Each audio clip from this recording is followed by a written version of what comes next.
Today is a special day to where the legendary Jeremy McCoy joins me at the Fairview Social Podcast. I don't think I've ever been called legendary before or will again, but I'll take it. You know sure, what? Why not? Next time you come over, I'll call you legendary again. Okay. So I'll look forward to that. This is the first time that I've ever pushed that button to record and played that music to where somebody could play along with it. Oh yeah, with the air drums. Oh, I love that. Air drums and air guitar. I mean, if there had been a way for me to do both, I would have done it, and we wouldn't have had some of the problems that we had in that band. I know.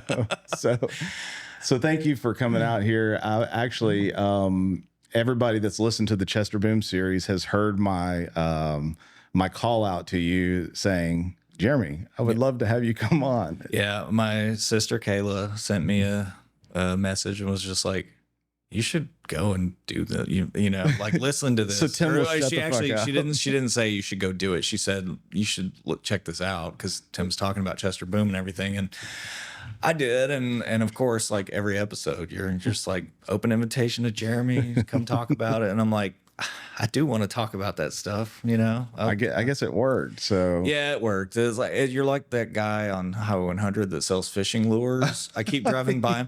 I keep driving by on my way to work, and I see like the setup at the bank and stuff, and he's got tables with all his.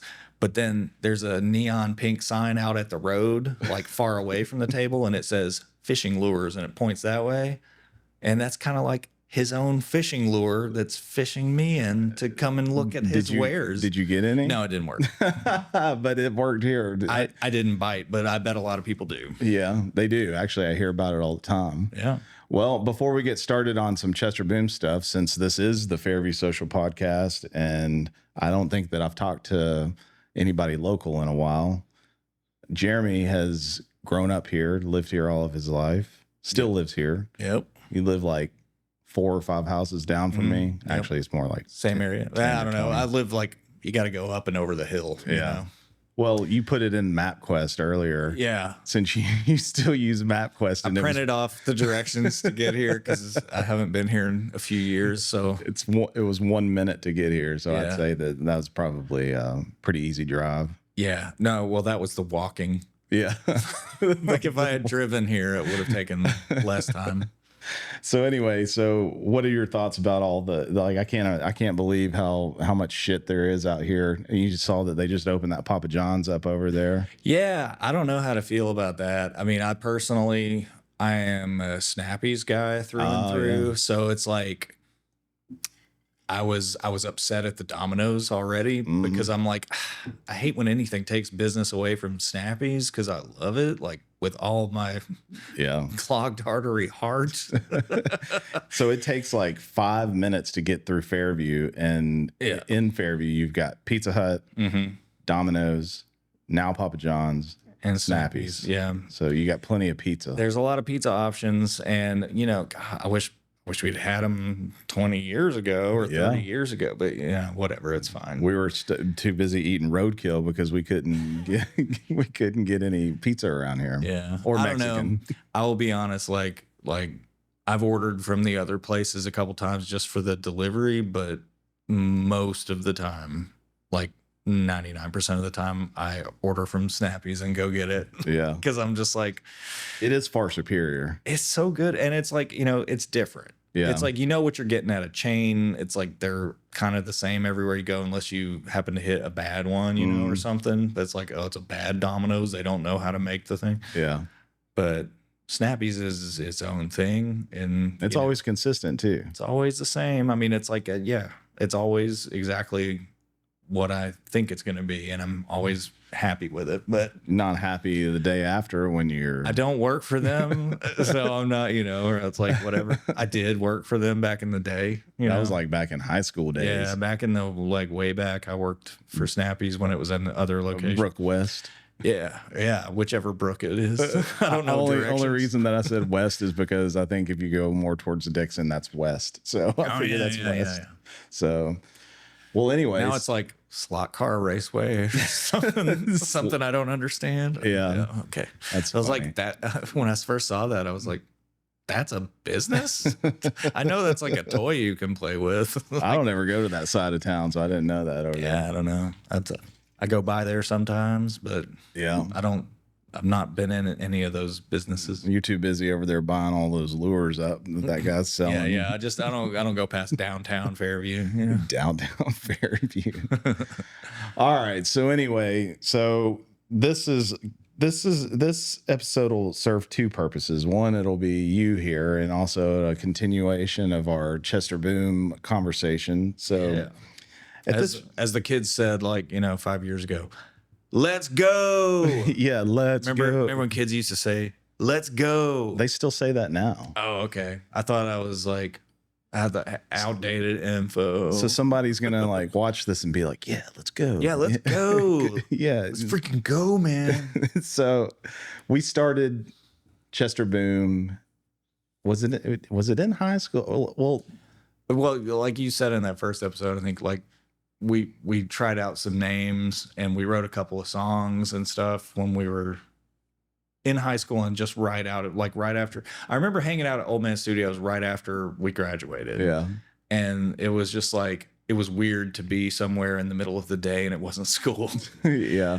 But yeah, like I remember sitting on the couch and stuff in that living room and like putting together songs like Squid and Calm Me Down and like all the early ones. You remember when I had that fucking Tascam recorder where it was like the blue one? No, not that one with the cassette tape. And we use the hell out of that because you had one and I have one. Mine's actually in my garage. But I had this Tascam recorder. It looked kind of like this thing, but it had those discs, those weird like SCSI drive or whatever. Yes, exactly. The SCSI drive. I don't think that I could ever get it to work right, but I think we eventually were able to record a version of Squid on that. Is that what? Okay. I knew we used that at some point to record something, but I don't remember. Like, I think I only saw it like once or twice. Well, it's like you couldn't play it on anything because it was like this SCSI drive disc thing. Yeah. It was an information holder with no output. Yeah, exactly. And I remember it said Squid and Owen on it because we named the band Owen. Yeah, we named it Owen. We probably should have just stuck with that, honestly. I don't know. Chester Boom's pretty cool. Well, I did when I listened to that episode. You're talking about like the early like trying to come up with a band name thing. I did remember some of the other things that we almost went with or we thought about, like where we were trying to figure it out. Somewhere I've got a notebook with like a list. And I even said that. I said, I know Jeremy's got a fucking note about it somewhere. I do. I'll have to, before the next time I come and do this, I'll find some stuff to bring with me to talk about. But what was the name? I can't remember. Okay, so I remember Owen, but I also remember we went over to somebody's apartment one time and they had this like a book there that was for kids and it was about a train and it was called Chuffy Shunter. And we almost called the band Chuffy Shunter because we thought that was so funny. It was such a weird thing. But yeah, there was that. And I remember there were several variations on like using the word bear in the name, like a cute bear. Yeah. And it was like, I think Secret Bear was Secret Bear that we thought about. What the fuck? And our logo, we talked about the logo being like a cartoon bear behind a tree, but it's like sticking out so you can tell there's a bear there, but it's like Secret Bear. That was a good idea. We should have also gone with that. I just thought of one. First, I'm telling you, that's why I wanted your ass here because just looking at you made me remember this one. Okay. Were you about to say another one? No, I think that's all I had. I think we were gonna go with 6X. Oh yeah, 6X. That's right. Because we were like, yeah, it sounds like sex. It sounds like 6X too, not just sex. Yeah, that was a good name. That would have been a good one. 6X. You got to say that 5 times and see if you can do that. Yeah, but there was a bunch. I'll find it. I'll find our notebook of possible names and bring it. I've also got possible names for albums, and I know I've got lists from my other band, Screaming Names, of all of our possible names and our possible album titles and stuff. There's a million of them, and they're all funny. Yeah, it's just like, I don't know, a lot of good stuff that didn't get used, but. That's awesome. I was thinking about, and I think I mentioned it in one of the Chester Boom episodes about how when we were in high school. I mean, maybe you can remember if we were like sophomores or juniors, hell, maybe even freshmen. I don't remember, but going in your room and you were recording like the fucking Blue album, Weezer's Blue album on that reel to reel. Yeah. And I remember like, cause we were talking about Only in Dreams on there. Cause that song's like, 8 or 9 minutes long or whatever it is. Yeah. And like you played the whole fucking thing all the way through and recorded it and everything on that little reel to reel. Yeah. It's like, check this out.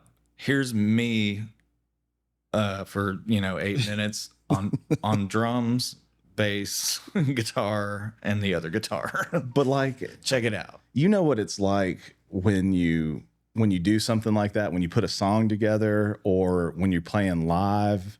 It's just like we were talking about a minute ago, just like that dopamine rush of just like, it's just so awesome when you hear something come together.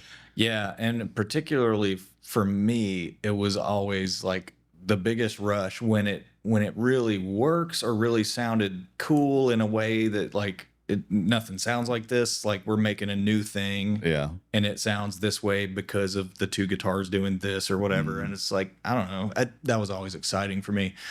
And speaking of Weezer, like there's always like subtle little things that stand out to me and to you too, I know, and like in songs.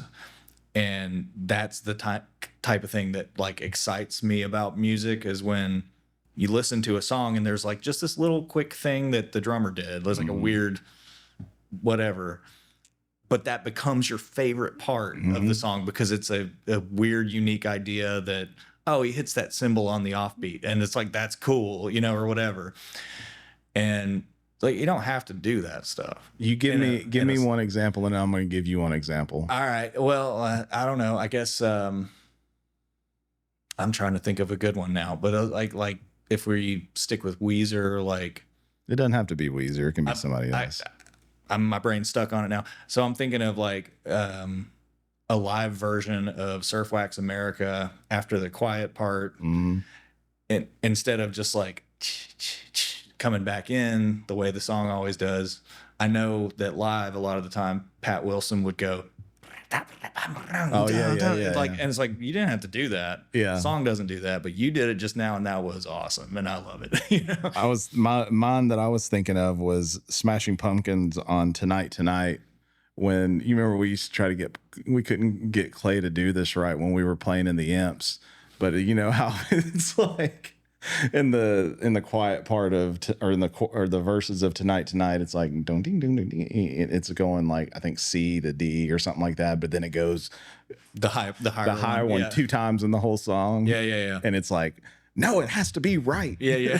Quit fucking it up. It's gotta be perfect. Yeah. I mean, it was frustrating to reach that part of the song and have it not happen. Yeah. It's like, oh, come on, man. We were so close. Yeah. Little stuff like that though. I love there's the song Shake Hands with Beef by Primus. Yeah. There's just like one time in there where the drummer mutes his cymbal, and it's just cool. It's like, it's not necessary, but it's like, well, it's like I will miss it if it's not there. Yeah, I was gonna say, if you're watching them live, you're like, they're about to do this part. Yep. And then if they don't do it, you're like, damn you. Yeah, I always get disappointed when it's not that they're like, when they do a live version, it's not the same as the album. It's fine for it to be different, and that can be really cool too. But don't leave out my favorite thing. Yeah. It's like, if my favorite thing is that one little weird, off time guitar thing or whatever it is. Yeah. Don't miss it. Like, don't, or like songs that have back and forth guitars, but live they only do one of the parts. I'm like, no, you guys are screwing it all up. Come on. I appreciate Foo Fighters these days, whether in the past several years, because like they have however many guitars it takes to do the parts. Yeah. So like back then I'm like, no, it needs to be a fucking 4-piece, but now I'm just like, no, however many it takes to make it sound awesome. And speaking of Foo Fighters, another one of those things is in All My Life. It's like after when it comes back in, and it's like when Taylor Hawkins hits that, it's like da-dun, da-dun, da-dun, da-dun, da-dun, da-dun, da-dun, da-dun, boom, da-dun. It's like that one time I'm like, yes, that. I could, like, if we were to like sit down and like write out, like, we could probably think of like 100 examples of the little things, just little like moments in songs that like make you love that song. You Yeah. know, it's like, oh, freaking love that thing. Like whatever it is, We there's a did- million of them. We did I was yeah, I've already done the episode with a new place in it, and I was talking about how like that song was kind of inspired by what was that Weezer song? Falling for You. Falling for You, and Yeah. how we just fucked it all, like just made it all rearranged and crazy. And Yeah, I brought a guitar just in case like there was anything we wanted to play through, but I will not offer to try to play through that one because I think the last time I tried, which was maybe 5 or 6 years ago, we talked about Chester Boom Yeah. stuff, just hanging out one time, and I was like, how did that go? Is it like, and like I pride myself on remembering shit. yeah, I don't think I remember how the new place chord changes go, because like, yeah, Falling for You is like all fucked up, and we tried to make it equally as fucked up as that, and I think it is. yeah, I It's think like, we succeeded on that. Yeah. It's just like all over the place, and even on like Calm Me Down, the end of it's like dun dun dun dun dun dun dun dun, you know, just like that one Oh, yeah, fucked yeah. up chord there. But Yeah. like we used to always try to do all those things, and I think I think we achieved what we were shooting for on a lot of that. I think as far as, yeah, like I will put it this way. I think when we were writing all that stuff and coming up with those ideas, we successfully put those type of things in songs. Most of the songs had something, you know, like unique or special for Mhm. like compared to all the other songs. It's like, you know, this song does that thing and that's really cool. And this one, like I was thinking about the song Dark Star, which you haven't talked about yet. We'll get to that, I'm sure. Yeah. That's got a really cool middle part in it that like Yeah. I'm still proud of to this day. Like 20 years later, I love the middle part of that song because it's like we orchestrated this thing. Now, whether we ever pulled it off with the four of us, I'm not, maybe sometimes, but it's like I feel like we never got a recording of it right, and we never played it exactly right as the 4-piece, but it's like we wrote it. Yeah. And it exists like in the ether. There is that version of that middle part that's right, and it's amazing, and it's so weird. But we never got it down, you know. We can talk about that song because I talked on the last episode about how the one that got away was like in my top 3, and my top 3 was gonna be Make Believe World, the one that got away, and Dark Star. Okay. And Dark Star is fucking genius, like in the middle of it, where it just makes me think of when I was in high school. We did a Wizard of Oz band show. I played drums in high school in the band, and our marching show was the Wizard of Oz. And there was like this section where they're trying to we were trying to set up the different steps over to this side of the field. And so they wrote in like this like tornado thing that was happening to represent the tornado to get us to the other side of the field. And every time we played that song, I thought about that, because when you know, in the middle of Dark Star, it's like you just hit that open strum and it's just like, it's just like building up, and it's just, it makes me think of a tornado. But that song was great. We always end up speeding up because it wasn't meant to. It was supposed to. It was supposed to intensify, but not go any faster. It was just supposed to get bigger and louder and more like crazy, but not faster tempo. But that was what always happened, because it's just like when you're playing it, it feels like you should speed up, but the whole point of it was just for it to get like out of hand. Yeah. Right there. And then when it drops out at the end of that, it's like it gets so intense and drops out. And then the bass line comes in and it's kind of goofy sounding. And it's like, oh, that's the perfect thing to happen. It's like, it sounds like a tornado is happening, and then like Goofy shows up and plays the bass for a second. Not saying that Jamie's goofy or anything like that, but you know what we I mean? always depended on him to bring it back on tempo, you know, because it's going so fast when it builds up to that. Like if he came out of that and was going don't, it's like it wouldn't have worked out right. So when we played it live, he always did a good job getting it back on track. Yeah, Jamie was always solid. Yeah, for that. I mean, I credit where it's due, and Jamie Bacon's a good bass player. Period. Full stop. You remember when we were writing "Calm Me Down," sitting in the middle of your floor in the living room? I think your dad was in town or something. That might have been when he lived with me. He lived with me in the that's right. apartment That's right. for a little while. Yeah, he lived over there for a little bit, but he was like, he gave us that advice that like you got a little woohoo or something in there, and he's like, yeah, that's a good song. And even Dennis, when we were recording it, he was the guy that was recording Destroying All the Sparkles. He was like, it's good. I see what you guys are doing with this album. This is good. This is good stuff. Yeah, they were both right. Yeah, like what my dad was describing there was that we had found a hook. We created a hook in that song, and I feel like all the songs, I mean, for the most part, had something like that was like, and I think you've referred to it as being poppy and stuff, and sometimes it was poppy. What we were in the early days of Chester Boom in those first couple of years, and if you were to say this to us at that age, the younger us's would kill the older us's. Our friend Joel was right, and we were an emo band. Yeah. And we didn't know it because we didn't listen to that stuff. In fact, I hated that stuff like Dashboard Confessional and stuff, things I was thinking of as emo, but we tried to hide it with that Metal Zone pedal. Well, the pedal, but then, I mean, there were like a lot of harder riffs and like punk rock stuff to it as well. But it's like, what I didn't realize at the time was like that stuff was not really coming through. It was not translating to our end result. Yeah. When you just listen to Chester Boom, even like Calm Me Down, a song I think of as like a rock song. It's like a rock and roll song or whatever. It's real emo, man. It's like, I didn't know. But, and it's funny because like going on later into other bands and stuff, like, that emo stuff kind of like faded away like pretty much entirely, I feel like, by like when I was doing Screaming Names and stuff.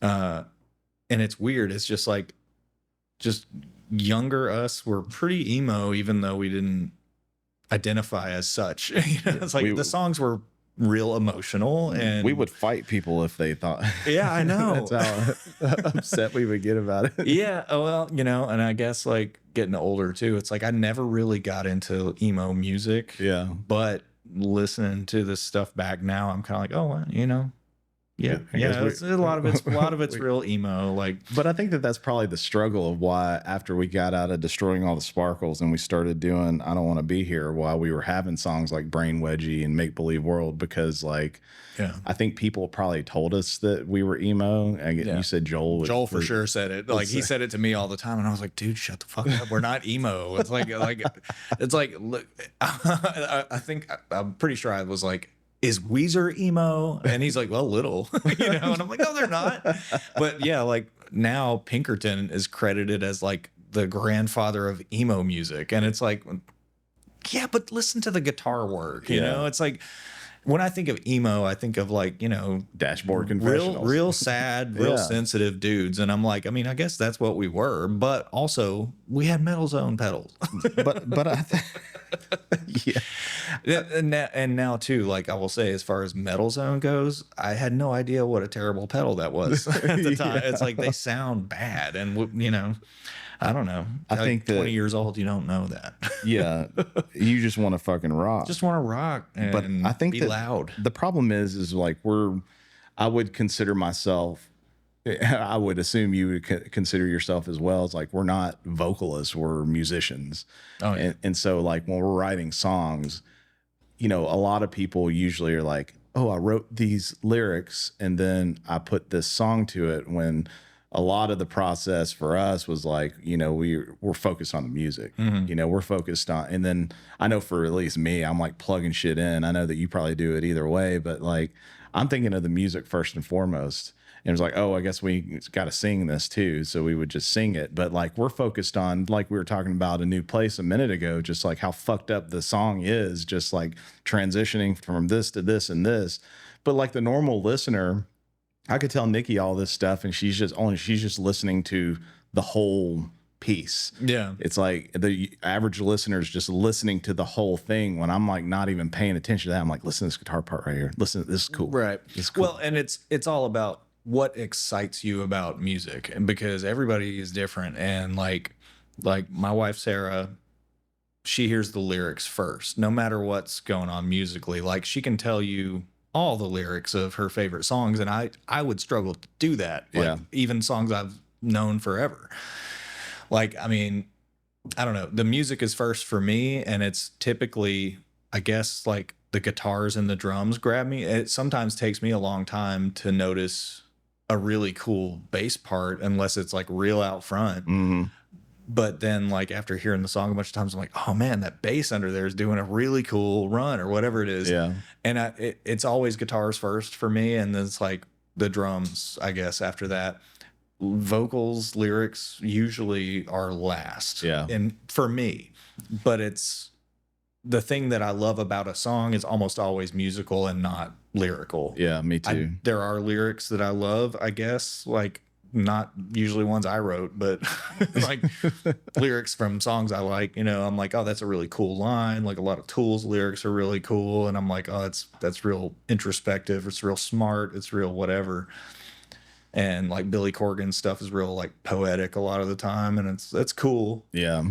It's not what draws me in though. The only lyrical thing that I've ever written that I'm like, man, this was the most awesome thing that I ever did, because I was re-listening to it not too long ago.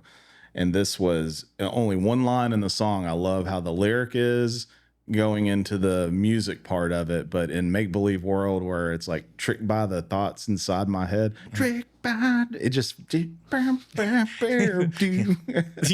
do it just like that. Yeah. But that's No, like my favorite. That's great. That song is one of your best for sure. And one of my favorite things about Chester Boom was that we both wrote songs like independently and would bring them and be like, check this out. I came up with this. And like inevitably, I always loved your songs and you always loved my songs. And it's just like, I don't know. It always ended up working out. It always worked out, but it's just like, you know, like when we were working on I Don't Want to Be Here, and it's like we each had, you know, 5 or 6 songs or whatever. And it'd be like, well, what are your favorites? And you would be like, Brain Wedgie, One That Got Away, Dark Star. And what are your favorites, Jeremy? And I'd be like, London Bridge, Make Believe World, you know, Dreaming Awake. Those are my. It's like we always loved each other's songs, and both of us were always just like, Jamie, shut up and do what you're doing. Poor Just do what we just do what. It'd be a lot different now if we were to try to play now. Jamie, he would be able to have an opinion. he'd probably mop the floor with both of us as far as I'm sure he would. singing, and like, I don't know, Jamie's written some amazing songs too. And it's just like, actually there would be 3 forces at that point. And it's like, we'd have to get out of the way sometimes and just let Jamie do his thing. We were playing acoustic all the time. And I think that the first time we really heard how things would sound on these songs was when we recorded the album, and then like we wanted it more of that, and so that's when we're like, I'll never forget, Jamie, we're gonna need you to play bass on this. Yeah, he's like okay. It's like, do you suppose like all your years of violin lessons will translate to this at all?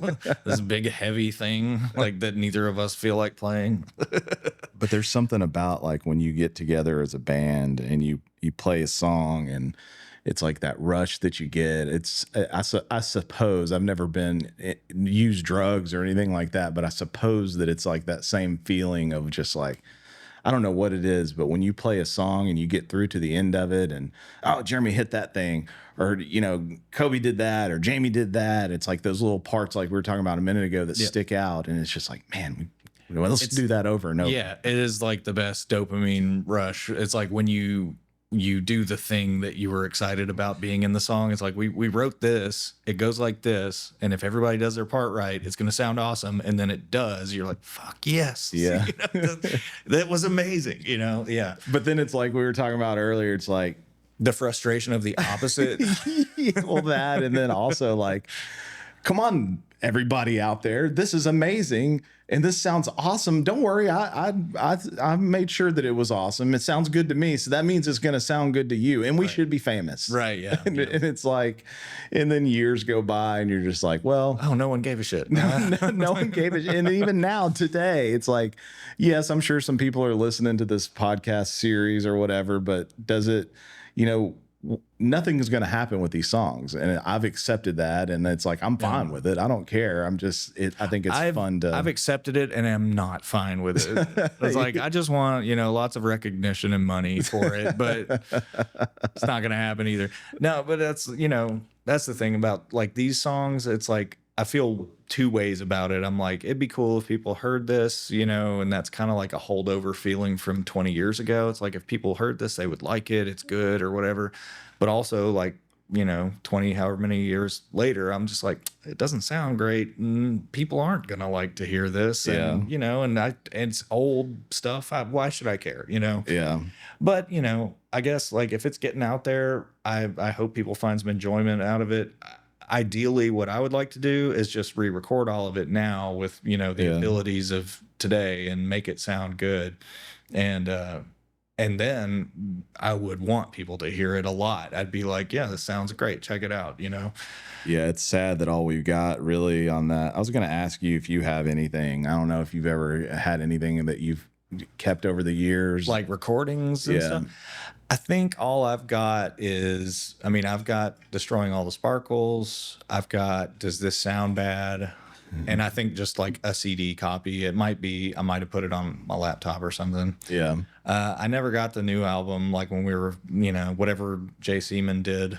I think I got maybe a rough, That's what I got, is that rough mix. That's what I was saying on that last episode, that I couldn't get it to, it was so fucking scratched up that I couldn't get it. And I finally got it to play on Nikki's Tahoe. Yeah. And it was this huge letdown because I thought that even that rough mix that we had, I thought that it was better than Destroying All the Sparkles was. And then like as soon as I played it, I'm just like, fuck, this isn't good. It's not good. For 20 years, I thought that this was going to be good. Yeah. Well, and if it had been finished, it probably would have been pretty good, and it just never got done. You remember that like there was a whole thing where he recorded us, and it seemed like he wasn't into it anymore as much as he was at first when he offered for us to come and do the thing. And then there was like some time where we didn't really hear from him. And then he was like, the whole session got lost. It was on my hard drive and it got stolen from the plane I was on or something like that. And then we were like, well, let's just re-record it. And he was like, yeah. And then we went and like re-recorded all the songs again with him one more time, and he really seemed like he didn't want to be there that time. And then I don't think we ever got a copy of it. Oh, really? I think when we were leaving, we were trying to be like, will you burn this on CDs like now? Can we have a rough version or whatever? And I don't know if it happened or what, but that whole thing got weird. I think what happened was the first time he saw us play, he was like drunk and really enjoyed the show or whatever, and offered us this crazy spec deal thing. And then when it came time to actually do it, he like begrudgingly did what he said he was going to do, kind of, but he didn't follow through because he didn't give a shit, I reached out to him. I found him on Facebook a few weeks ago. Oh, to see if he would come on? Like, no, not come on here. He doesn't fucking remember us. But okay. I was like, if he's still doing what he's doing now, then, maybe he has some kind of record of it or something. Oh. And so I asked him, I said, hey, we got this rough mix. This is a 20 years ago. This is just a shot in the dark. Oh, man. Because sometimes people keep better files of shit than I do, for sure. But I was like, maybe he's got it somewhere, and he'd humor me, but he never responded back to me. And also I was looking at his page, and he's like some fucking kind of accountant or some shit now. So he definitely he's like, I don't know. I'm just going to he's like an accountant for Steak and Shake Corporate or something like that. Like, something like that. Yeah. I mean, like, look, no shade. I love Steak and Shake. Yeah. No, yeah, for sure. But yeah, no, that guy, I don't know, no offense or whatever, but it's like, I felt like at the time he didn't give a shit about what we were doing, and it's funny because like that and the time we went to Atlanta for that showcase, those were kind of like our two big breaks that we got for Chester Boom, or our two big chances. Yeah. And, we were not in a place to be capable of utilizing that at all. And I think too, like, you know, we can talk about it later at another time if you want, but it's like that showcase in Atlanta was like kind of the nail in the coffin for the band for me. Yeah, Like it was for me it too. kind of ruined it, like whatever it could have been, but Well, things were changing, not necessarily between us, but like I was probably been married for a little while, for a year or so, and then I think that we had Hayden at that point, and I mean it was building up to that anyway, I'm sure. But so we'll go ahead and talk about it. So Okay. we went to. How do we even find out about this? I don't remember where it initially came from. It was probably somebody in our circle of like 10 people that liked the band, like found out that there was some kind of a showcase or something. I don't know. It was a thing where it was at the like Hard Rock Hotel in Atlanta, and it was like, you get your band in this showcase in front of some, you know, record label executives or whatever.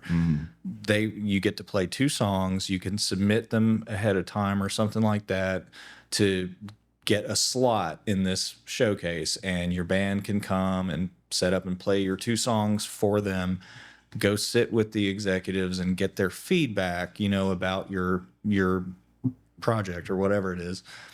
And, you know, basically at the end of the 2-day thing, it's like, you know, you can if you come in first place or whatever it is, it's sort of a battle of the bands situation, but it's like, you know, one group or artist or whatever will get like, you know, this much studio time and some money and some equipment or whatever. And then like there was talk of them like getting some kind of a like a spec deal or a recording contract of some sort. There was something at the end of there it. was several carrots they dangled, you know, it's something.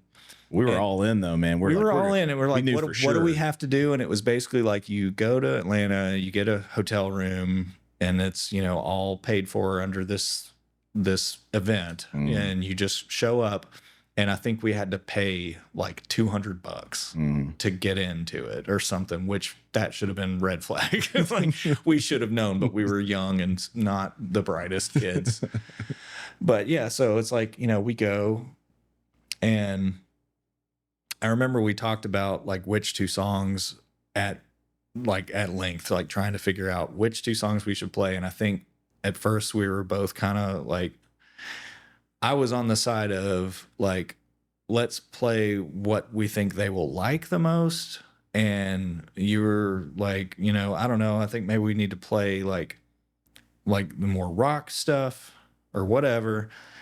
And we talked about it like forever. We should have done the poppy stuff. We should have done the poppies. Well, but the thing was, by the time it was like showtime, right? Like we went down there and we were set up, and like, or it was almost like time to set up and play. I flipped on it, and I'm like, you know what? Fuck these people. Let's play our newest, most hard, most weird, heavy shit, because that's the direction we're going. Let's do that, because if we play Pajama Pants and Calm Me Down from a couple years ago, that's our poppiest stuff, and it's like, that's not who we are anymore. Yeah. Let's do this new shit. Fuck them. But And you're like, I don't know, like maybe we should play those songs because they're good, you know, or whatever. And it's like, yeah, they are good, but it's like, I think at that point I was just bored with those songs, and I wanted to do Brain Wedgie because I loved it, and I wanted to do London Bridge because I was like, it's heavy, it's got a heavy middle part, it's gonna be awesome. And then when we did the songs, played them okay. I mean, we played all right, but the feedback when we went to the table, if you remember, a lot of things, but it's like they gave us a lot of feedback real quick. Number one, you scream too much. Well, I remember them saying too many influences. They was like, oh, like too many, like that to me said, oh, like, so we should just be a like copy of some other band instead of sounding like a bunch of shit. That's fair though. Like those 2 songs, there's a lot in there. I mean, it's interesting, I think, musically, and I would listen to that kind of thing. Yeah. But it's like, it's probably not for everybody for sure.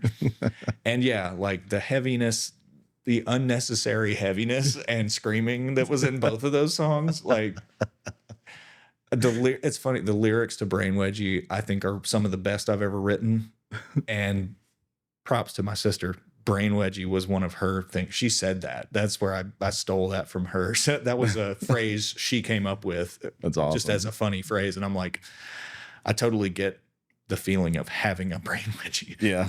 Anyway, I'm going all over the map here. That's all right. So that is my life. That is the show. So too many influences, right? And what we were dressed like was a problem. It was basically like, they were like, pick up a magazine and see what your favorite band is wearing and maybe trying to dress like that. Cause I'm thinking like, I'm pretty sure you were wearing an Aerosmith shirt. Oh yeah. And I looked down and I don't even remember what I was wearing, but just something dumb. Like I was always wearing something It's dumb. like, well, for the listeners, if you watched the last episode, I played a video of Where Is She Live? And that's what we look like. That's what a we look t-shirt like. and jeans, Yeah. because that's what we always wore. Yeah. We didn't like, maybe we should have dressed for the event. I don't know. Maybe- Like, so I'm thinking of like some of the other acts we saw, and there was like some like heavy, metalcore or whatever band that played, and the singer had like Power Man 5000 hair, yeah. that stuck up and it was all green. And he was wearing like a big long basketball jersey and stuff. And I'm like, is that what we're supposed to look like? I mean, like we're just dudes that play in a band. Like, why do we have to look like a circus, or whatever? Circus. Or I mean, that's like, I guess afterwards I was really kind of confused. But what set me straight and made me not confused about why they were saying that is because the compliment that they gave us, the one thing, or one of the dudes said like, you like Guns N' Roses? And I was like, I used to. And he's like, well, I heard a lot of like Slash type stuff in there. And I'm like, okay, I don't think there was, okay, whatever. Do you think it's because all the hammer-ons and brain guess, wedging? but I'm like, that's like Van Halen. That's not Slash. Yeah. I like, show me Slash two-hand tapping. Yeah. And I don't know. Like, I've never seen that. Whatever. But then the dude was like, your drummer's sick though. And that was the moment that broke me as a, someone who was proud of the songs and stuff we were putting together. Yeah. So the kid, Kobe, that was our drummer, he was fine. And he was like, for a 17-year-old, pretty good drummer, I would say. Well, set the scene of like what he would wear on a normal basis. Oh, yeah. So he didn't. He woke up out of bed wearing Hot Topics. Yes, that's actually a very good description. He was always cool looking. Yeah, so it wasn't like he wasn't dressed any different at this event than like any other day. He was in his street clothes as we were. There's like he was wearing like his like sideways hat and like, his hair was like his in hair. his eye. He had one of those like bandolier like bullet things, but it was a belt. Oh, yeah, and like he looked cool. He looked like he belonged in Fallout Boy or something, or one of those a magazine or something. a band that might appear in a magazine where we're dressed like, I don't know, A couple of homeless guys. I was thinking like we're dressed like, maybe kind of like what Weezer would wear, which is like a shirt. Actually, kind of like what we're wearing now. What we're wearing now. Of course, I put on a nice shirt for but when we finish with this podcast, I will take this off and have my black t-shirt on. Man, like real quick, I'll just tell you about like my favorite shirt to sleep in, because like I love a nice soft t-shirt, that's not hot or anything. So I've worn this thing out so much. It's just like it was one of my brother's shirts, and it was like Tres Agaves tequila, which I don't give a fuck about, whatever. But it's the shirt, like super comfortable, real soft, awesome to sleep in. It has like torn and stuff over the years, and it's so beat up that finally like a hole worked itself out in the armpit, right? And it started to grow over time, the hole in the shirt, and it started, I'd be sleeping in it and roll over and it would rip, I'd hear it rip a little bit. So now it got to the point where it got so bad, I had to cut the whole sleeve off because it was just hanging anyway. But the other sleeve's fine. Do you only cut the one sleeve off? So I cut one sleeve off because I want to keep the soft as much as I can, So it's like literally it's a one sleeved t-shirt now, and I sleep in it a lot. Is Sarah like, you need to throw that thing away? Yeah, she's supportive. She understands. But I'm thinking like, if I had that on when we were at that showcase, they would probably love it. They probably would have signed us on the spot. Like, look at that, how cool that guy is. They would have been like, all right, record deal, and he's starting a trend here. Yeah. The one sleeve the one sleeve T-shirt trend. It's asymmetrical. It's new. It's cool. Well, so they thought it was the nail. I think that me and you both, like, when they said that to us, I don't think we looked at each other or did anything because Kobe was standing right beside us. But I know that I felt everything that you felt, and I was like, let's get the fuck out of here. Yeah, and that was it. It was nothing against Kobe, you know, but musically at the time, like his ability and stuff, he was kind of the weak spot in our band. He, as a drummer, the most important thing is to stay on meter, Yeah. right, and not speed up too much and not slow down too much. And in every song, he would speed up to the point that by the end of the song, each song sounded the same because we were just going at a breakneck pace, and it didn't matter what chords we played or anything. I think that I remember getting kind of some of the songs that we played, like, especially, I'm not a very good guitar player at all. And I'll be the first to tell you that. But like some of the stuff that you write was like really fast, and it was hard for me to play. And then he would speed it up, like triple the speed, even more. It's like, Kobe, you're making Tim worse. Come on. Like we need to not do that. Yeah. So we're standing there in Atlanta, and we're just like, I think that when that guy said that about Kobe, it destroyed us. I think I died a little bit inside that. 100%. Well, and yeah, because that was kind of like the moment we realized, like, well, we wasted $200 on this, which we didn't have to. Yeah, $200 was a ton. It's like we didn't have a band fund because we never made any money. It was like we each chipped in to do this thing. But yeah, to have them, you know, celebrate him and say he's sick, but tell us we needed to dress different. It's like, you didn't even really listen to the song, did you? I mean, it's like, that's the cool thing about what just happened is the song. It's not about his fucking belt. You know what I mean? Well, that's what I was going to say, is that you got to remember, like, everybody, you need to remember that, like, it's just all of those things, like the way that you look and even vocals and lyrics and all that stuff was always second to like the music. And so I guess our attitude in it was like they were, you know, dissing our music, but saying that he was awesome, which we were against all of that. Yeah. It was even uncomfortable for us to have him in the band, like, just as cool as he was. Yeah. And again, no offense towards him. That's just who he was. But I mean, he was way cooler than us. That's yeah, the whole thing. it was weird for us. So I thought about this the other day. So my sister like pointed out your podcast and you were talking about Chester Boom and everything. And it's like something that popped into my head because I always think about the end of Chester Boom. And it was kind of that moment for me, for sure. It was just like, oh man, like what are we trying to do? And what are people actually appreciating about the band? Is it just that the drummer looks cool? I mean, because it has nothing to do with it. And he has nothing to do with the writing of the songs or anything. To the point that, like, afterwards, I remember he had joined or started some other band and asked if he could borrow some of our songs. Like, oh yeah, I remember that. Wait, you want to use our original songs for your new band? I forgot about that. No, you can't do that. And I have no idea if he did it or not. But it's like, I remember you told me, he's asking if he can borrow songs. I was like, fuck him, no. Oh yeah, I remember that now. I forgot. But you know what's funny is, like, if we've been like, yeah, sure, take all the songs and do whatever with them, and then they like get huge or something because they look cool while they're doing it, you know. Probably. No, but none of that happened. But what I thought of the other day was the irony of it is actually, like, when we auditioned drummers and we went with him because he was younger and like cool and like kind of punk rock and stuff, and it's like, that's the thing that ended up undoing the band, you know. It's just like, we should have gone with the other guy who was kind of nerdy and like went to Belmont or whatever it was. And he was fine. He was a fine dude. And honestly, he was a better drummer at the time. Yeah. But I don't know. I think we just thought like Kobe would fit with us better. More high energy. And honestly, like, personally, like, I don't know about the other guy or two that we tried out, however many.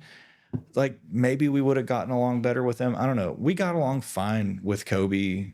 And like, personally, and hanging out with him was fun. He was a fun dude, but he just wasn't right for the music we were trying to do, you know? And I don't know, musically, if we had picked someone else, we might have kind of achieved more of the things that we were trying for, I guess. But playing with Kobe was fun while we did it. We played a lot of shows, particularly, I guess, at the Muse. It was a good time. Yeah, we had a great time. And, you know, It was it ended and life continued on. yeah, it was fun, and it was fun, and we had a great time. I always go back and forth on it, and doing these podcasts about this band and all this kind of stuff is really just a walk down memory lane. It's not like what could have been. It's like I accepted the fact years ago that, you know, I think I accepted the fact after that event in Atlanta, right after that it was never going to go anywhere because, but it's funny. Like I'm thinking about it now, and we should have gone in there and played like Calm Me Down or Pajama Pants or something like that was really poppy.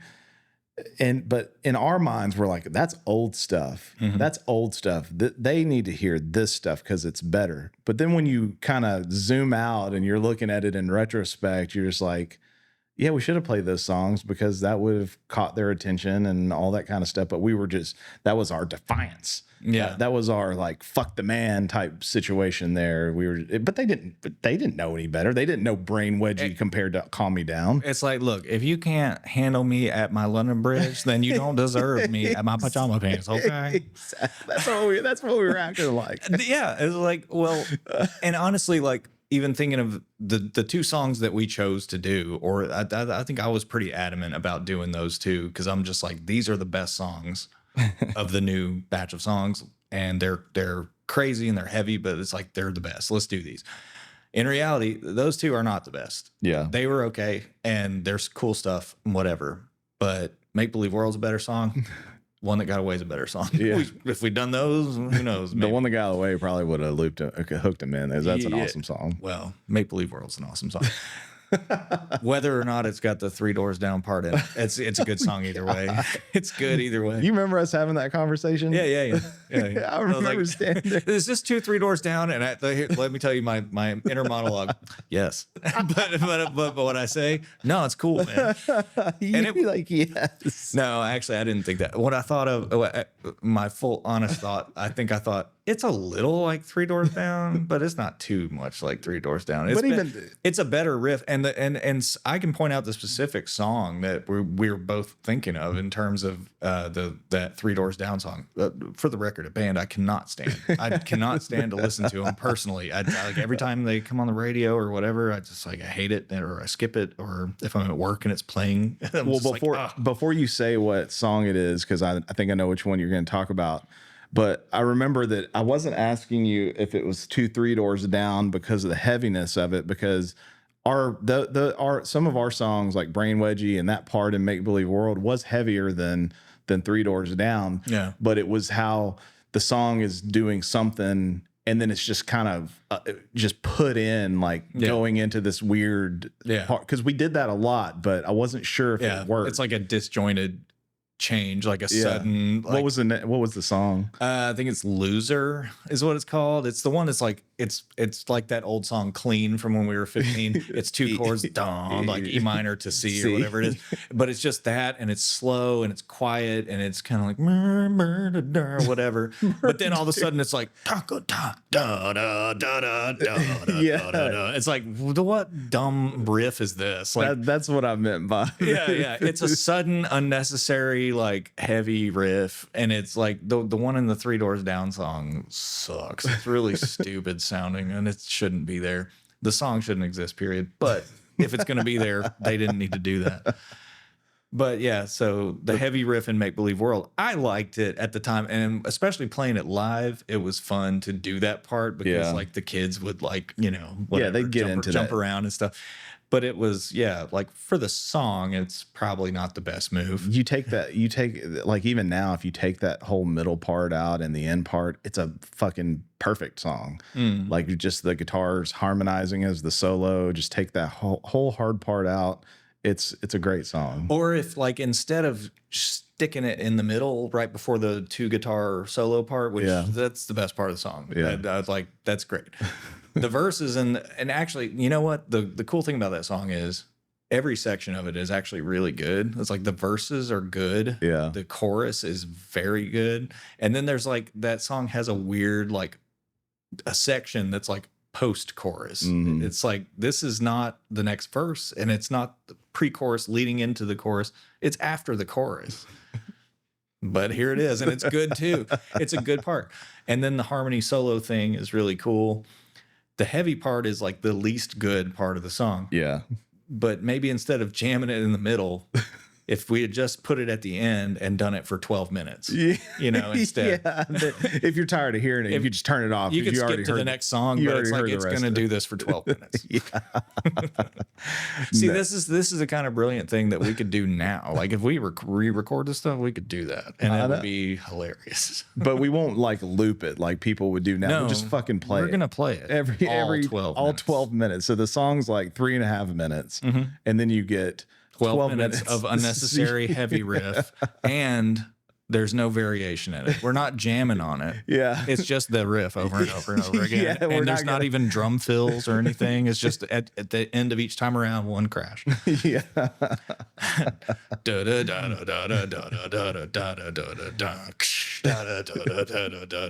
You're like, all right, 11 and a half more minutes doing the same thing over And that'll be over. the first track on the album. That's funny, man. But yeah, we could have played any of those songs at that thing in Atlanta. The thing is if you think about it, like what would have happened? Nothing. They already got our $200. It didn't matter. know. And not only ours, but the green hair guy and the singer songwriter girl, and like all 24 of the acts that they saw that morning and the previous morning. Kobe was so happy. They that all fucking paid thought he was $200. cool. He was so I'm sure. happy. Well, I mean, He was like, I'm sick. I know you're 17 and I'm a sick drummer. excited for somebody to say something like that for sure. Yeah. And we were sad because they didn't care about us. Yeah. We were sad. And we just, like I said a minute ago, it's like I had, the family was starting to get bigger. And I remember after I got married, I'm like, it's not going to change anything. Yeah. Have kids. Oh, no, it's not going to change anything. It fucking changes everything. Sure. Having kids and getting married and doing all that stuff changes everything. Yeah. And so I just didn't, just one of the other dumb things that when you're a kid, you don't know any better, you just think that, no, I'm just going to keep on doing this. For the record, I knew better. That's why I didn't get married for many years. Like it took a long time. Yeah. No, it's funny because actually, like, I expected that as soon as you guys like started like really seriously dating and stuff, that any music we were doing was done, because that was the history that we had. Yeah. Was we played in bands together until you got a girlfriend. That's true. And then That is then the absolutely- band was no more, or I had to get somebody else and play a different kind of music. You're absolutely right. Actually, when you just said that, it made me think of this, which I will take that. And I deserve it because it's absolutely true. Yeah. All through high school and everything. Now, what I did think about is like before we were really Chester Boom, after high school stuff, you were playing with, I don't remember what you were doing, but I started playing with Jason Ronquillo, Yeah. and me and him were playing together. Oh no! I just remembered where the story goes, and it's like one of my worst moments. I know. Let's go. Let's do it. So, what era was that? Who were you That playing was with? okay. So, Were you playing with Josh and Charlie at the time? So yeah, and if we back up just a little bit, Yeah, do it. you and I were gonna play with Josh and Charlie, Oh yeah, and okay. you dipped out real quick Well, on that one. I don't know if. Well, we were going to do that, and then you guys were a three-piece. They were in a band called Spastium. For those of you listening, fantastic, like Yeah. Tool type stuff, just fucking fantastic. Again, like another victim of not having money to do like a good recording. Yeah. Like I wish we did. It scratched my itch of, because I love that kind of stuff. And when you get Jeremy and Josh and Charlie, who are all phenomenal at what they do, it was great. You need to make an album of that. Get the guys back For real. And so, Yeah. but anyway, so I dipped out of that. But then you guys were playing for a couple years or something, and then I came in because you guys had this singer, this other guy. Oh yeah. And then it got to the point to where you were like, fuck that guy, and you were going to take over singing. And correct me if I'm wrong in any of this. Yeah, it was kind of like that. So like what I recall with Spastium was we started, we were, So this is before Chester Boom, we tried to start a band. I guess it was like the Owen time, like when we wrote like Squid and stuff. I don't know when Calm Me Down came in there. That was after the Ronquillo thing. Okay, so but like back in the day, like Squid, I remember we had another song called Home Skillet that we that was about Kenny. About Kenny, about the R.I.P. Kenny. R.I.P. But anyway, so like we were gonna start a band with Josh Cobb, and I think I might have been like, do you think Charlie would play with us? Because like Charlie had been in Ichabod before, and he was older than us. Yeah, he was older than us, and I remember he made fun of me one time when I showed him like, this is a cool like bass thing you could do on Mono Mierto. If you play that song, you could go do it like this, and he was just like, he's like, fuck you, Jeremy. But I love that story because like Charlie and I are like bestest friends now. Like, I was like, I'll always love him to death, and but yeah, so like I was like, you think? So we were like, Josh, you know him, right? Just ask Charlie if he'll play, and like, and it ended up happening. And then it's like, I don't know why exactly that you kind of dipped out of that situation. I think that I was intimidated by there probably was a girl. I won't deny that. Yeah. But I think more importantly, it was easier for me to dip out of it because like I was intimidated by the three of y'all's skills because I'm nowhere near as good as that. I was intimidated of them the whole time we played together because like it was funny because Josh was like a child. He was like 16 or whatever, but one of the best drummers I'd ever seen still. I mean, even like now I would put 16-year-old Josh on a list of like the best drummers I've ever seen. But playing with them for a few years after that, it's like, no, those guys are both phenomenal. And Josh just got better and better. And it's like, intimidating is fair. And I appreciate being lumped in with them that you were intimidated, but I was intimidated of those two guys. Well, the thing is like I was intimidated. I've always been, I kind of got over it after a while when we were playing in Chester Boom because I knew my spot and you knew your spot, and I didn't try to be you or anything like that. And I have a tendency to do that all throughout my life of being, if I'm intimidated by somebody, you know, like maybe I need to be as good as that person and work my ass off to be as, not even in music, but just in life in general. Yeah. But I was intimidated by all three of you, probably more so Charlie, because like me and you have been friends for a long time. And Josh, I kind of did that. You know, I felt a little more superior to Josh because I was older than him. And also a side note, when Josh joined band in 6th grade, I was in like 7th or 8th grade. Yeah. And so I had to go down there and teach him how to tune his drums. So I taught him how to play drums. Yeah. So you at least had a little bit of like a leg up with Josh. It's like, you know, you were the young one, and I started to show you the ropes kind of thing. Yeah. But so anyway, so you guys end up playing in Spastium for, it was probably a few years. Yeah, it was like 2 years, I think. But you guys had the singer, and I remember because you guys were playing and practicing or whatever in Clay's barn. Yeah. And I remember I came like, because you were gonna, and if I'm wrong, tell me. But I remember you were getting rid of him, so you were gonna take over the vocals. But all the shit that you were playing on guitar, you couldn't play and sing at the same time because it was just too complicated. So you guys wanted to have like another guitar player, like a rhythm guitar player. And I came in and I played Enema or something like that as like a tryout song to play with you guys. You remember that? I'm trying to remember. Yeah, I feel like that did happen. Yeah. We were playing that. Oh, yeah. Stinkfist. Yeah, Stinkfist. Yeah. Yeah, that's right. I'd forgotten about that. Yeah, that singer guy, like, he was another one of those kind of like killed the vibe type, you know, it's like he was not in the same headspace as we were. It's like Charlie and Josh and I were like wanting to, I guess, like evolve musically and try to, you know, I don't know. He was about that guy that we found to sing for us. It was all in the name of like, I just wanted to play guitar. I didn't want to have to sing. We got him. He did great one time auditioning to be our singer. And then he was like weird and didn't do great. And I don't know. It was just an uncomfortable, like, well, I remember you were fine as far as singing all that stuff. I know that I just didn't want to. It's really not your lane of singing. Like that kind of rock. Yeah. And I think it ended up being fine though. I remember thinking, I was like, well, this seems like it's fine. Well, I think at the time, kind of, but like the recordings we got is basically like cool, like, like innovative, like sort of prog music stuff. Yeah.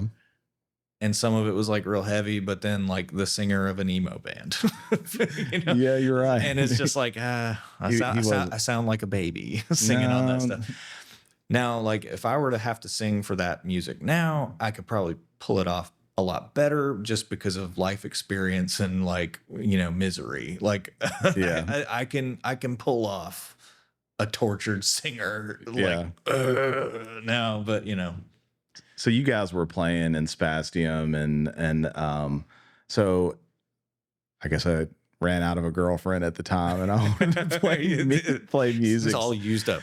So it's funny because I don't know if I ran into Jason Ronquillo or what happened, but I always liked his style of playing because I really liked it. And Ichabod, he was another person in Ichabod. Charlie was in there with him too, but Jason was very talented, and he was a good songwriter. And I was like, man, and I don't know how we hooked up, but we ended up, I like went to a few of his practices, and some of the early stuff, I don't know that if it was any ever recorded of the Chester Boom, but some of these songs, like I played with him in this band that he was playing in. I had to go out to Nashville to play with him.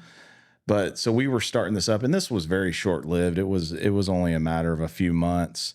But we would sit down over at Old Man Studios and write some songs. I got the tape still in that little Tascam or that little blue recorder cassette thing of some songs that him and I wrote, and it was good. It felt good playing with Jason. He had a good voice for all that kind of stuff, and so I don't remember what happened, but it's like when you became available, it's like, having like your old girlfriend or something. Like, well, this new girlfriend is fine, but like, I love me some Jeremy.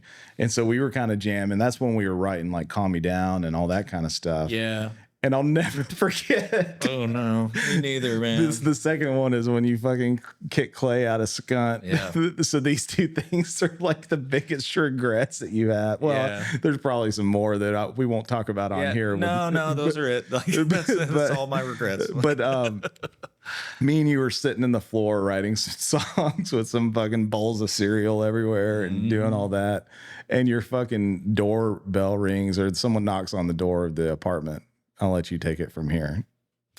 So I remember it a little differently. Maybe I'm wrong. No, go ahead. You might be right. I do feel like we started jamming on some stuff and we were writing those kind of songs, and it's like that first album worth of stuff like came quickly. It was just like, like here's another song. Oh, here's another song. It was like it was coming out. Well, fast. me and Dee Dee had just broken up. Right. Me and Dee Dee had broken up, and I remember sitting out on the porch of that apartment they had in the back because I was living there for a little while, and we were fucking. That was when Fairy Dust and all that. So we were cranking these songs. Yeah, the songs just like came real fast, organically, and it was like, oh, this feels like what we need to be doing right now. It's like these songs are coming out easily and they're good. And it's like, let's keep this up.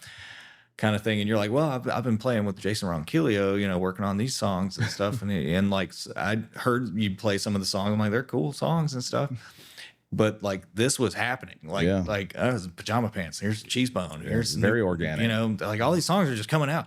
And it's like an album worth of songs in a matter of like a week or something. And it's like not even like working on it constantly. It's just like, oh, hey, I got another song. And while I'm talking about it, there's another one that came out. It's crazy. And so I remember we discussed this and I was like, this is really good. Do you think I don't want to exclude Jason, but I know his songs are so different from that. Do you think he would want to like play drums for us? Because trying to think of any available drummers or whatever, and there weren't any. It's just like Jason's talented, man. Not really thinking about how kind of shitty it is for me to just be like, fuck your songs. Fuck your songs. What about our songs? So yeah, I remember us going over to. There was another apartment where he was or something in Roundtree, right? Yeah. Like, cause we were there. Like, I don't know if he lived there at the time or if he was just, we knew he was there that night or whatever it was. But like, I feel like we went over there And I'm like, you go to the door. Because I was like, I don't really know Jason. You've been playing with him. So just go see if he wants to play drums for us. And I kind of hung back and I was like, have fun with that. That's how I remember it. But I don't really remember. I think that you were standing beside me, and I remember like said to him, it was like we were preparing for me and him to break up. Yeah. And it was that's I was like, Tim, leave him for me. That's what it fucking felt like. But see if he'll also do us a huge favor. Play drums. And I remember I said it to him, and I could tell that his heart was broken. Oh man. But I remember the reason that I wasn't I was really upset about it, but I wasn't way too upset about it because he'd already had all these other people that he's playing with. Yeah. And so I didn't think it was going to be that big of a deal, and he was so gracious and so nice. And he was like, okay, man, no, I get it. Yeah, no problem, man. Yeah. Like so nice. And I'm just like, I'm a fucking asshole. Me too. Like 100%. I'm just like, this dude is being so cool about me being a dick right now. Like, man, poor guy, man. But he did I'm sure he's fine. Yeah, I'm sure. Actually, like I have Jason come on here and he's like, yeah, I went through like 20 years of depression. It's all because of that moment. I got into meth real bad. Like he's like fucking 500 pounds or some shit. Like life's been a dark hole ever since Tim stopped playing with me. No, I'm sure he's fine. I mean, it's like his band MLE, I think is what they were called at the time. Like I remember seeing them, doing well and playing shows. Like, a lot of people going to them, a lot more people than were coming to our shows and stuff. I mean, that's, we were about as social then as I'm social now, and you're social now. I mean, we just didn't have we have like, 10 people in our sphere of influence, and we got them all to come, that was how it was. But Jason Ronquillo, man, thank you for, well, not thank you for anything. Sorry that Jeremy stole me from you. Yeah, I'm sorry, man. Not that, I don't know. Would you feel worse about that or the Clay thing? The Clay thing, man. I remember you struggled with that for a long time. I really did. Building up to it. Yeah, it was a lot. I mean, it was like, I don't know. And it's one of those things too, that it's just like looking back at it now, it's like, what if I just never did that? It would have been fine. And like, it was an unnecessary thing of. Yeah, but everything's like that in retrospect. But at the time, it was the right thing to do. Don't get me wrong. I don't know. I mean, if you wanted the band to go further and do more, and Clay was not.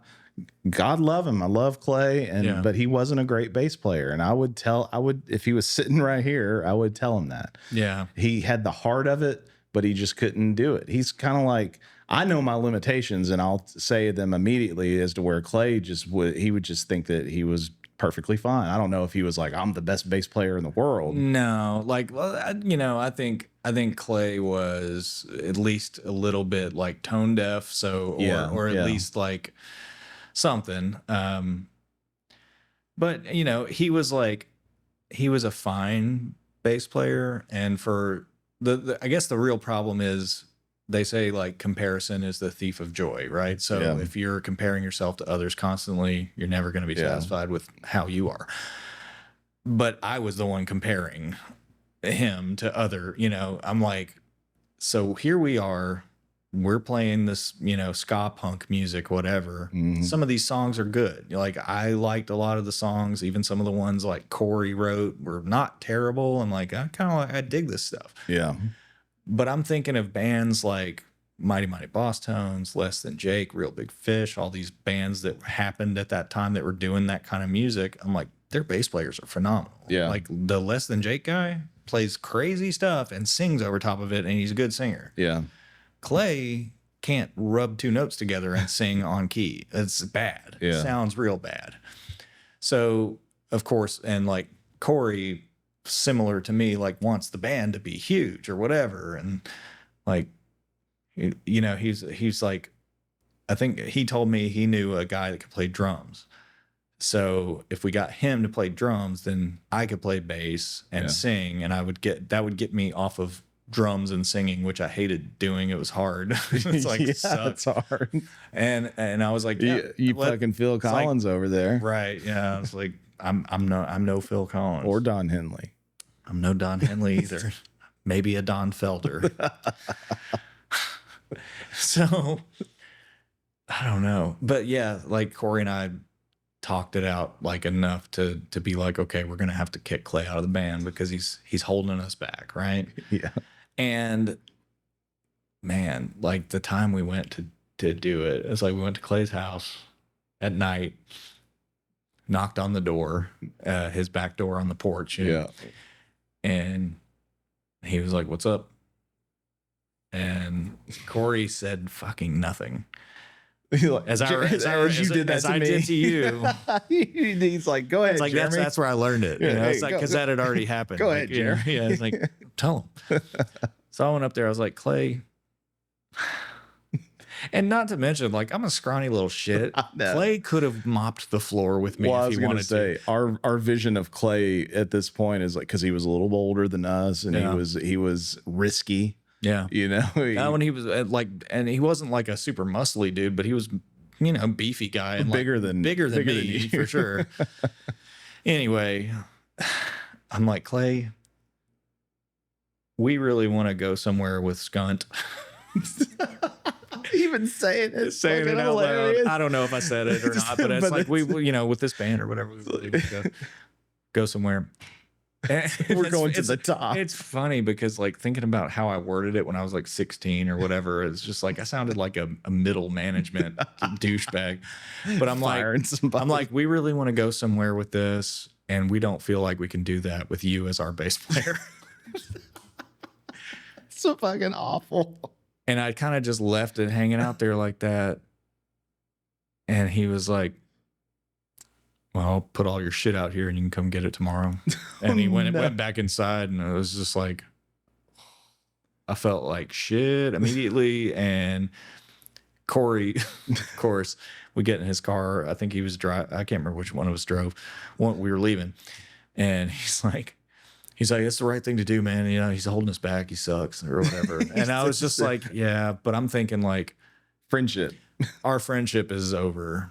And for what? Because it was like a month later, I think, like we practiced with this drummer guy and stuff and whatever. And we played one show, and that was the end of Skunt. Oh God.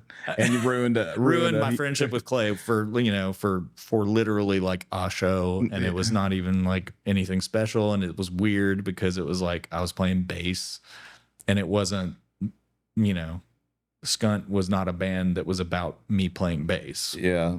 Before he passed away, did you guys ever reconcile or anything? Sort of. Like it was never the same again. But when the tragedy with Tara's parents happened and everything, it's like I kind of just like Jesse was gonna go over to help like take stuff out of that house or whatever, and I was like, I'll go, And when I got there with Jesse, like Clay was just like, "Thanks for coming. Come on," and like it was a lot. It was a whole thing, of course. But we were kind of okay after that, and we could at least like be in the same place and be fine. And and he was always like okay about it. It was just like, well, I'm sure it was tough for him hearing it. It was. I mean, it's a shitty thing to say to somebody, but it's also like whatever. We were all kids essentially, and just. I don't know who the fuck I thought I was. Clay, Skunt's going somewhere. We're going to have to let you go. It's like, I'm sure if in many ways it's like, oh, so I don't have to drive your ass around anymore to these shows? Okay, fine, whatever. I'm going to go play with the guy that played with Prince now or whatever. It's like, oh, okay. I just remember hearing about that later and being like, what the fuck? It's so weird, man. It was such a weird time when we start thinking about all this. But yeah, we Skunt. I mean, and like that's another thing. Like, I would love to have good recordings of the Skunt songs. Yeah, that would be cool. It's a thing that we could probably make happen. But it's just like, I don't know. I think the best part about Skunt was just like we had a lot of fun playing shows and stuff, and that was probably what it was more about. Like the songs were not that good. They were definitely not good enough to be like, hey, my friend from the last several years. Fuck off. So yeah, that's definitely bigger regrets. I do feel bad about trying. I mean, like essentially with Jason, we just asked him if he would play drums, and that was kind of a way of saying like, we're gonna do this band that we've come up with, and you can come if you want to. Yeah. But we're not gonna do your thing. Yeah. You know, But with because Clay, it was like, you're out. you're you know. So I don't know. Like me being an asshole, those are kind of like two of my top moments for sure. I don't know if they are at the top of the list, but they. You know what's funny is you're not a fucking asshole, and I know that you're harder on yourself than any. It's same with me. I think in general people are harder on themselves than other people are on them. But if those were your two biggest asshole moments in your life, I'd say you're doing all right. I guess so. I don't know. It's like, you know, I'm about to be 44. I still think about that. Not about Jason Ronquillo. I really hadn't thought about that in a long time. I forgot that I did that. But That just reminded as you. far as like, you know, Clay and everything. And I'll say this too, like about Clay, because like I wrote a song about the feelings that I had about doing that after Clay had died, you know, and I made it a Skunt style song. Yeah. And I debated on like, and it doesn't matter. Like no one ever even heard the song. I recorded it and I have it, but it's just like, whatever. But I debated on like, should I give this like a very standard, like Clay bass part that he would play? Or should I put the one that I have in my head in there, which is like real complex and stuff? And I'm like, it's really fucking cool. It's a cool ska bass line, you know? Yeah. And at a certain point, I was just like, fuck it. It's my recording. I'm going to do it. He's not here, you know, whatever. And I put a cool bass line in there. And the only feedback I ever heard about the song was I know that Jesse heard it and he said it made him cry. And I was like, it made me cry too. It's making me cry thinking about it. Yeah. So I feel good at least that I wrote that song to kind of release the guilt, you know? Yeah. And to this day, like I really, like one of the lines in that song says, I was the one that killed the band, not him. Oh, wow. And it's like, when I kind of like realized that, I was like, man, that's it. I mean, that's the lesson here is like, I guess it's like, I need to figure out what it's about. I was like, what is the band about? Is it about making it, or is it about writing the best song, or is it about doing something fun with my friends? You know? And that's a question that I guess I still struggle with about what is it to play in a band. It's like, I recently kind of got to the point where I realized like no one gives a fuck if I play music or not. Yeah. And I'm not going to ever make it. I'm too old. No one ever gave a shit.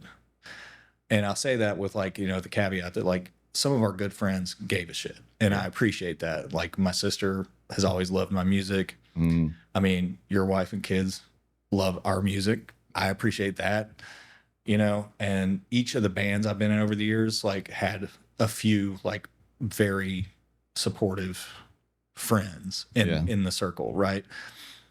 But like, it was hard for me to, you know, go and play shows where only two people showed up and stuff. You can't expect your friends to come to everything. Yeah. So it's like, you go play a show on a Wednesday night at 11 in Nashville. And it's like, oh, there's only two people here. This sucks.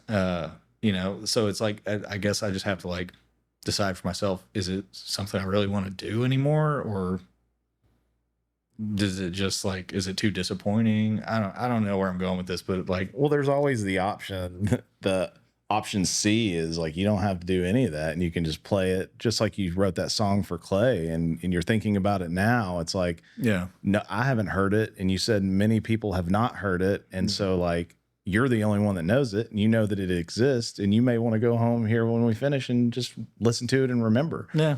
I mean, you don't have to, well, that was the trap. That was the whole Atlanta thing with Chester Boom. It's just like, all right, well, this is over. Well, it doesn't have to fucking be over for yourself personally. It's like you can write songs and record them and do all that.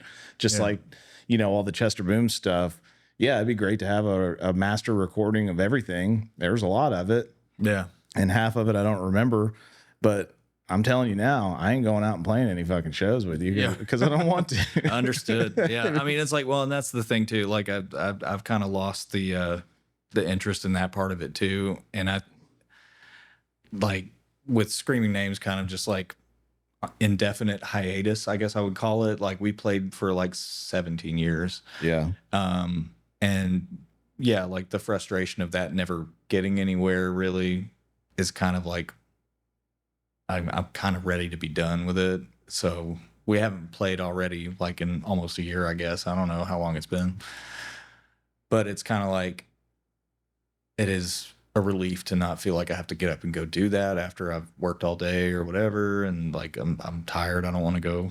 Yeah. I don't, you know. No, I get it. I mean, you got different priorities in your life. Different priorities. And it's like, and it's a thing where I was kind of like finally feel like I guess I could just like not try to do this and maybe I won't feel so disappointed that it hasn't worked for me, you know? So it's just like, maybe just focus on something else. Or it's like, if having a recording of the old stuff is what I want to do, then I'll just work on that. Yeah. You know? And maybe I'll just do that. And just a different perspective on it. You know, you just got to look at things a little bit different. I know that it's frustrating, especially when you're driving out and you're having practice and you're doing that. And you're like, all right, well, you know, work 17 years at this and nothing's coming of it.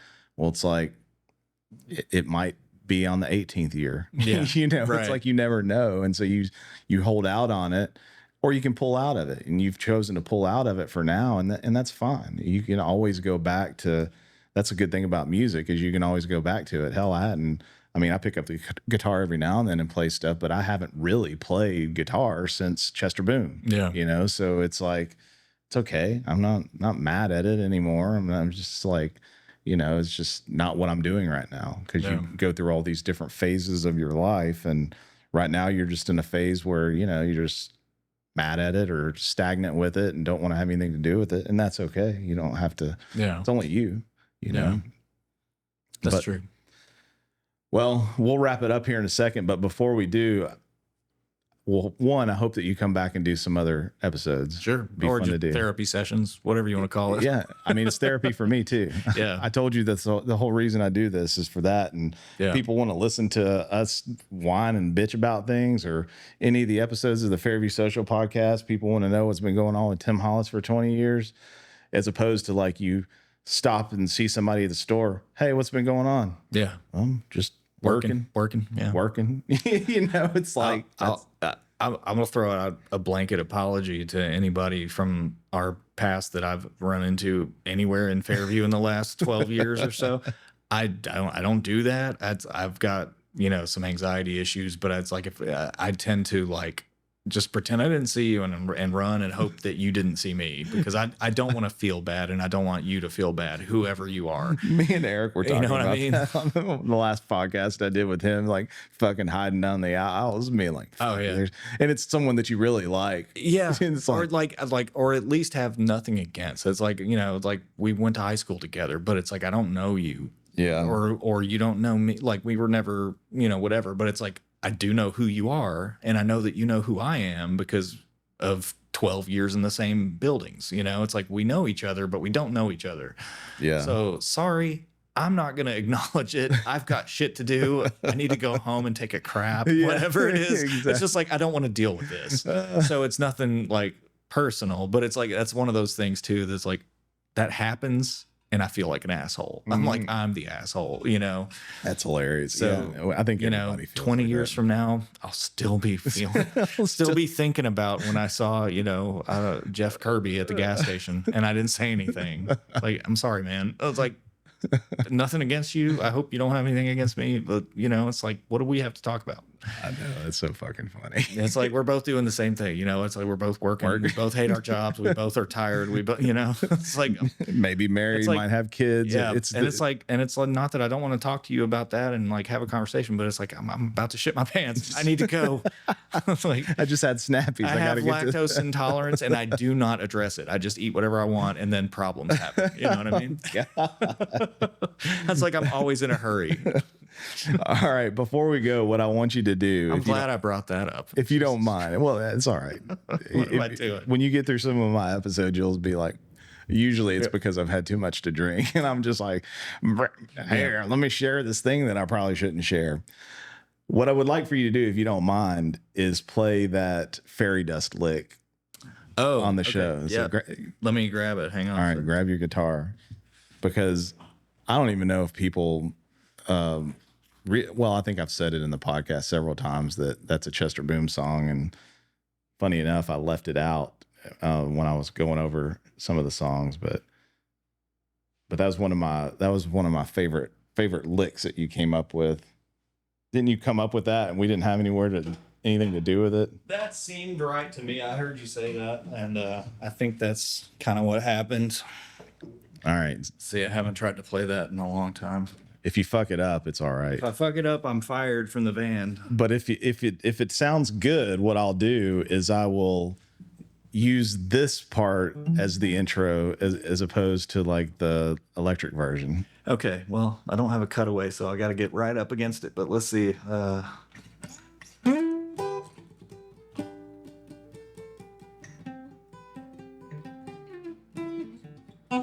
Something like that. I haven't played that on an acoustic in a hot minute.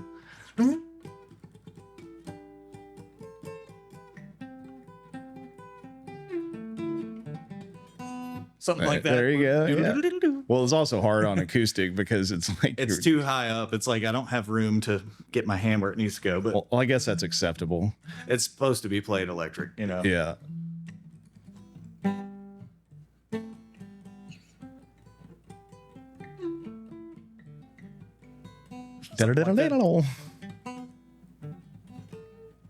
That's awesome. Something like that.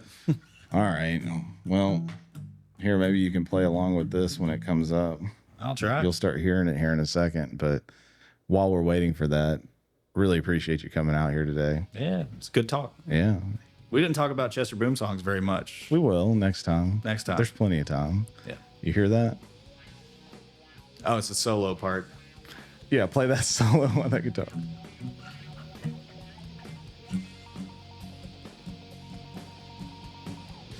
It's weird chord changes we threw in there, I man. know. F, maybe? I'm tuned up too high.